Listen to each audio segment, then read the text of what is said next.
রাজশাহী বিশ্ববিদ্যালয়ে শিক্ষক নিয়োগে এক প্রার্থীর জন্য সুপারিশ করেছেন চাঁপাইনবাবগঞ্জ ৩ আসনের সাবেক সংসদ সদস্য ও জামায়াত নেতা লতিফুর রহমান। তার স্বাক্ষরিত একটি প্রবেশপত্রের ছবি সামাজিক যোগাযোগ মাধ্যম ফেসবুকে ভাইরাল হয়েছে।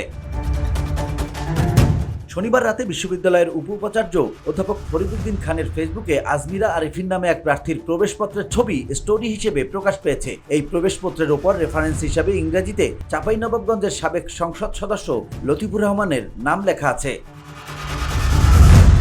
এদিকে প্রবেশপত্রটি ফেসবুক স্টোরিতে ফাঁস হওয়ার জন্য দুঃখ প্রকাশ করেছেন অধ্যাপক ফরিদউদ্দিন খান। রাতে ফেসবুকে দেয়া এক স্ট্যাটাসে তিনি বলেছেন, আমার ফেসবুক স্টোরিতে একজন আবেদনকারীর প্রবেশপত্র কিভাবে আপলোড হয়েছে তা বুঝতে পারিনি। তবে মোবাইল ফোনটি নিয়ে আমার ছেলে বেশ কিছু সময় গেম খেলছিল, তখন হয়তো ভুলবশত স্টোরিতে এসে গেছে। প্রতিদিনই কোনো না কোনো আবেদনকারী বা তাদের পক্ষে বিভিন্ন সূত্রে সাক্ষাৎ করতে এসে সিভি প্রবেশপত্র দিয়ে যায়। আবার অনেকে ফোন করে আবেদনকারীর প্রবেশপত্র হোয়াটসঅ্যাপে সেন্ড করে, কেউ টেক্সট করে সুপারিশ পাঠায়।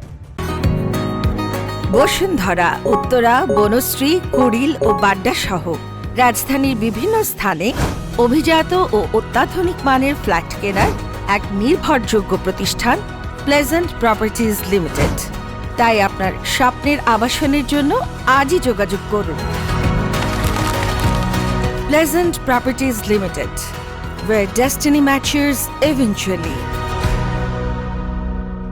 তিনি উল্লেখ করেন, রাজশাহী বিশ্ববিদ্যালয় অ্যালামনাই অ্যাসোসিয়েশন নির্বাচনের সময় একজন অ্যালামনাস যিনি সাবেক এমপি ছিলেন তার সঙ্গে পরিচয় হয়। কয়েকদিন আগে তিনি ফোন করে তার এলাকার একজন আবেদনকারীর কথা বলেন এবং তার প্রবেশপত্র পাঠান। পরিচিত অনেকে এরকম সুপারিশ করেন, তাদের মধ্যে ছাত্র, শিক্ষক, বন্ধু, সহকর্মী, রাজনৈতিক অনেকে আছেন। এই মুহূর্তে আমার অফিসে এবং মোবাইল ফোনের ডজন খানেক এরকম সুপারিশ আছে, তবে এগুলো কোনোভাবে লিখিত এবং মৌখিক পরীক্ষায় প্রভাব ফেলে না। আশা করি বিষয়টি নিয়ে কেউ ভুল বুঝবেন না। ভুলবশত এই স্টোরি প্রকাশ করার জন্য দুঃখ প্রকাশ করছি।